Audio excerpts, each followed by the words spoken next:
Hello বন্ধুরা, কীরকম আছো? আশা করি ভালো আছো। আমিও খুব ভালো আছি।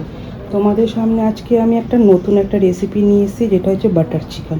5টে টমেটোর, 2টো পেঁয়াজ, কাঁচা লঙ্কা আর ধনেপাতা, আদা রসুনের পেস্ট, দই, লেবুর রস, গোটা গরম মশলা আর কাজু।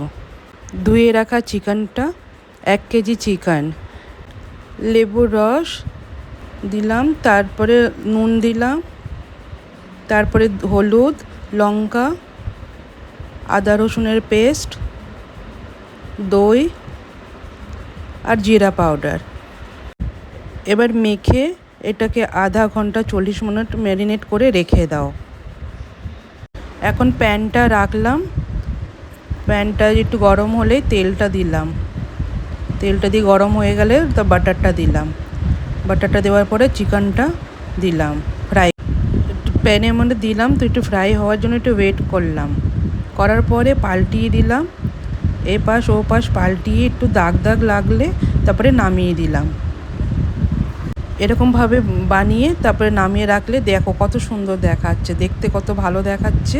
এবার কড়াইতে তেল দিলাম, তেল দেওয়ার পরে বাটারটা দিলাম, বাটারটা দেওয়ার পরে গোটা তেজপাতা, শুকনো লঙ্কা আর গরম মশলাগুলো দিয়ে দিলাম।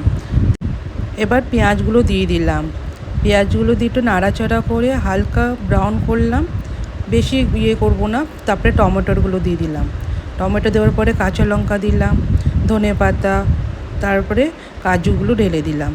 তারপরে হালকা একটু নাড়াচাড়া করে একটু ভাজা ভাজা করে তারপরে একটু ঠান্ডা করতে রাখলাম। তারপরে দেখো মিক্সি জারের মধ্যে ওটা দিয়ে আমি ভালো একটা পেস্ট বানিয়ে নেব।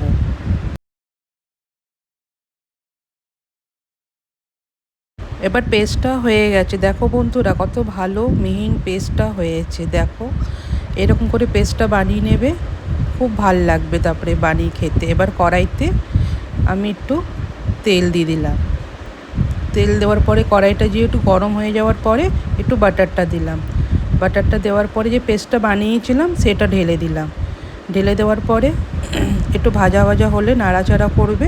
তারপরে একটু হালকা নুন আর অল্প লঙ্কা পাউডারটা দিয়ে দিলে, দেওয়ার পরে একটু জল দিয়ে দিলে, তারপরে হালকা নাড়িয়ে চাড়িয়ে তারপরে বেশ ওর মধ্যে চিকেনগুলোকে দিয়ে দিলাম, দেওয়ার পরে চিকেনটা ঢেলে দিলাম। বন্ধুরা এইভাবে বানিয়ে খেয়ে দেখবে, ঘরে রেস্টুরেন্টে যাওয়া দরকারই পড়বে না। আমি যেরকমভাবে বানিয়েছি তোমরাও এরকমভাবে একবার ঘরে বানিয়ে দেখবে। উপর দিয়ে একটু ক্রিম দিয়ে দিলে, ক্রিমটা দিলে খুব ভালো লাগবে, একটু টেস্টটা ফ্লেভারটা আরও ভালো আসবে। তারপরে কস্তুরি মেথিটা দিয়ে দিলে উপর থেকে, কস্তুরি মেথিটা দেবে আর একটুখানি বাটারও দিয়ে দেবে, বাটারটা দিলেও ভালো লাগবে। তারপরে একটু ধনেপাতা উপর দিয়ে ছিটিয়ে দিলে, ধনেপাতাটা দিলে দেখতেও ভালো দেখাবে, খেতেও।